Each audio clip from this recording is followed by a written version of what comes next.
మనతో పాటుగా Mahabub Nagar MP DK అరుణ ఉన్నారు. మేడం గెలిచారు, ఒక రకంగా చెప్పాలంటే ఒక యుద్ధమే చేశారని చెప్పుకోవచ్చు. ఎట్లా అనిపిస్తా ఉంది ఈ రిజల్ట్ చూస్తే? అంటే చాలా సంతోషంగా ఉందమ్మా.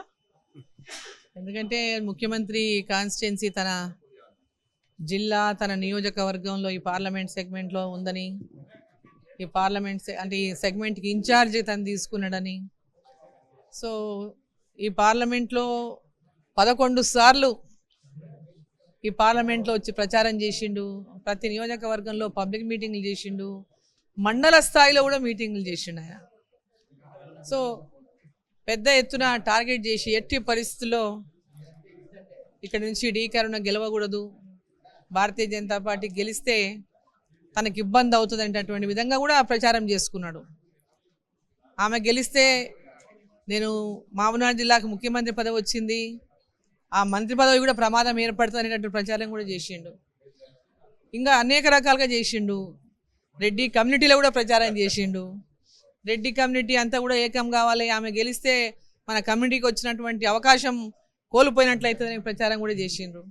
సో ఏది ఏమైనప్పటికీ కూడా నరేంద్ర మోదీ గారి యొక్క ఆశీర్వాదంతో, జిల్లా ప్రజల యొక్క ఆశీర్వాదంతో, కార్యకర్తల యొక్క కృషితో అహోరాత్రులు కార్యకర్తలంతా కూడా గట్టిగా పనిచేసి ఎట్టి పరిస్థితులు మనం ఈ పార్లమెంట్కి గెలవాలి, మహబూబ్ నగర్లో బీజేపీని బలోపేతం చేసుకోవాలి, మహబూబ్ నగర్లో బీజేపీని మనం స్ట్రాంగ్ చేసుకోవాలంటే ఈ అవకాశం గొప్ప అవకాశం.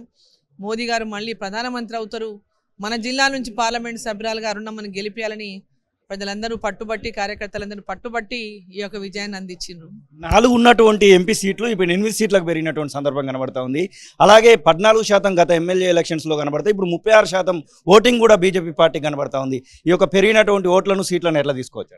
ఖచ్చితంగా ఇప్పుడు ఈరోజు పార్లమెంటు సీట్లు ఒక 8 పార్లమెంటు సీట్లు అంటే ఒక్కొక్క అసెంబ్లీ 7 అంటే 56 నియోజకవర్గాల అసెంబ్లీ నియోజకవర్గాలు లెక్కేసుకోవాలి. సో ఇన్ని సీట్లలో ఈరోజు పార్టీ బలోపేతమైనట్టుగానే భావించాలి. అదేవిధంగా మిగతా ప్రాంతాల్లో కూడా మంచి భారీ ఓట్లను సంపాదించింది పార్టీ. సో ఇదే కాకుండా ఈరోజు అంటే రాష్ట్ర వ్యాప్తంగా కూడా వీళ్ళు ఎన్ని రకాల దుష్ప్రచారం చేసిండ్రు, రిజర్వేషన్లు ఎత్తేస్తారని దుష్ప్రచారం చాలా చేసిండ్రు.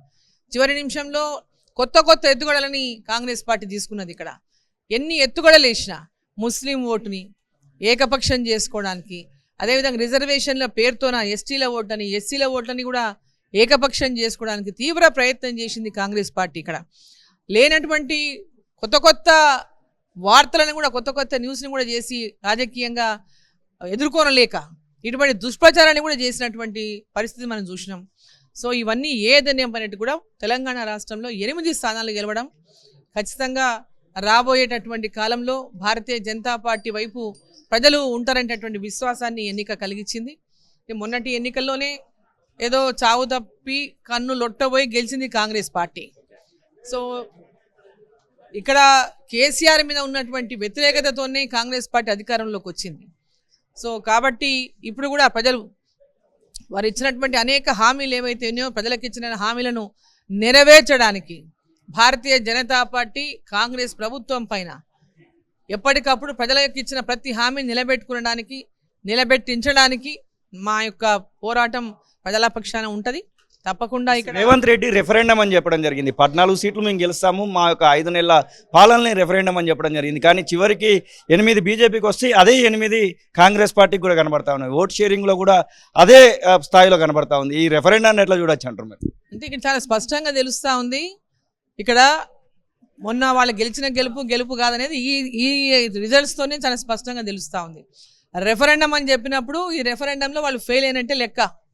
వచ్చిన 5 నెలలకే ప్రజల విశ్వాసాన్ని కోల్పోయినటువంటిది ఇదే రిజల్ట్, దానికే రిజల్ట్.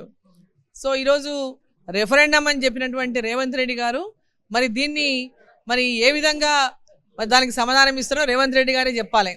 ఈ రెఫరెండం అని చెప్పి 16 సీట్లని 14 మేము గెలుచుకుంటామని చెప్పిన వాళ్ళు ఈరోజు 8 మేము గెలిస్తే 8 వాళ్ళు గెలిచిన రూలింగ్ పార్టీలో ఉండి ఒక్కొక్క పార్లమెంట్ నా మహబూబ్ నగర్ ఉదాహరణకు మహబూబ్ నగర్ తీసుకుంటే 7 అసెంబ్లీలు కాంగ్రెస్ పార్టీ గెలిచింది. ప్రతి ఒక్క నియోజకవర్గంలో కాంగ్రెస్ పార్టీ ఎమ్మెల్యే ఉన్నాడు. ముఖ్యమంత్రి రేవంత్ రెడ్డి కూడా మా పార్లమెంట్ సెగ్మెంట్లోనే ఆ నియోజకవర్గం కూడా. మరి ఎన్ని ప్రయత్నాలు వాళ్ళు చాలా కుట్రలు పన్నిండ్రు, ఎన్నో రకాలుగా టార్గెట్ చేసిండ్రు, ఎన్నో రకాలుగా దూషణలు చేసిండ్రు, ఎన్నో రకాలుగా డిమారలైజ్ చేయడానికి, నన్ను అంటే మోరల్గా దెబ్బ తీయడానికి చాలా పని చేసిండ్రు. అయినప్పటికీ కూడా ఎక్కడ కూడా ఒక్కవనటువంటి ధైర్యంతో నరేంద్ర మోదీ గారి యొక్క నాయకత్వంలో తప్పకుండా వారి ఆశీర్వాదంతో ఖచ్చితంగా గెలుస్తున్నటువంటి విశ్వాసంతో ప్రజల మధ్యలో ఉండి ప్రజల యొక్క నమ్మకాన్ని, విశ్వాసాన్ని పొంది ప్రజలు నరేంద్ర మోదీ గారు మళ్ళీ ప్రధానమంత్రి కావాలని, మరి ఇక్కడ నుంచి మా పార్లమెంటు సభ్యురాలుగా డీకే అరుణమ్మని గెలిపించాలని ఇవాళ ఈ విజయాన్ని అందించినందుకు వారికి అందరికీ కూడా ఏపీ గురించి మాట్లాడుకుంటే మీ అలయన్సే అక్కడ కూటమికి సంబంధించినటువంటి అభ్యర్థులు అక్కడ రావడం జరిగింది. ఏపీలో బీజేపీకి కూడా 8 ఎమ్మెల్యే స్థానాలు 3 ఎంపీ స్థానాలు కూడా వచ్చినటువంటి సందర్భం. ఏపీ గురించి ఏమైనా మాట్లాడాలనుకుంటే ముఖ్యంగా సౌత్లో బీజేపీ లేదంటే సౌత్లోనే కేరళలో కూడా ఒక సీట్ సాధించినటువంటి సందర్భం. మొట్టమొదటిగా కట్ చేసి మీరు నా విజయానికి కోసం కృషి చేసినటువంటి ప్రతి కార్యకర్తకు శిరస్సు వంచి నా యొక్క ధన్యవాదాలు తెలియజేస్తా ఉన్నా. అదేవిధంగా నాకు ఓటేసిన ప్రతి ఓటర్కి కూడా శిరస్సు వంచి నా యొక్క ధన్యవాదాలు తెలుపుకుంటున్నా. ఆ తర్వాత ఈరోజు సౌత్లో భారతీయ జనతా అంటే గతంలో సౌత్లో బీజేపీ లేదు, సౌత్లో బీజేపీ లేదు అంటుంటారు. సౌత్లో కూడా బీజేపీ ఉన్నదని ఎలక్షన్లు ప్రూవ్ చేసినాయి. తమిళనాడులో కూడా ఓటు శాతాన్ని బ్రహ్మాండంగా పెంచుకున్నాయి. కేరళలో సీటు సాధించినాయి. ఆంధ్రప్రదేశ్లో మీరు చూస్తున్నాం, ఇంకా తెలంగాణలో చూసిండ్రు. సో సౌత్లో కూడా భారతీయ జనతా పార్టీ పుంజుకున్నది. వచ్చేటటువంటి భవిష్యత్తు సౌత్లో కూడా భారతీయ జనతా పార్టీ ప్రభుత్వాలు ఇక్కడ రాబోతున్నాయని చెప్పడానికి ఇదే నిదర్శనం. కేంద్ర మంత్రిగా చూడొచ్చా డీకే అరుణ గారిని? త్వరలో కేంద్ర మంత్రిగా చూడొచ్చు అంటారా? మోదీ గారు అవకాశం ఇస్తే చూడొచ్చు. ఇదే పరిస్థితి. దాదాపుగా తెలంగాణ రాష్ట్రంలో 8 సీట్లు రావడాన్ని అయితే డీకే అరుణ అటు సంతోషపడుతున్నాయి. ఇక నన్ను టార్గెట్ చేసేటువంటి ప్రయత్నం చేశారు. 11 సార్లు రేవంత్ రెడ్డి వచ్చినా కానీ నన్ను నా యొక్క కార్యకర్తలు కాపాడుకున్నారు, నన్ను గెలిపించారనేటువంటి ఒక కృతజ్ఞతను అయితే వారు చెప్తున్నటువంటి పరిస్థితి. కెమెరా పర్సన్ సతీష్తో శ్రీనివాస్, తొలి వెలుగు, హైదరాబాద్.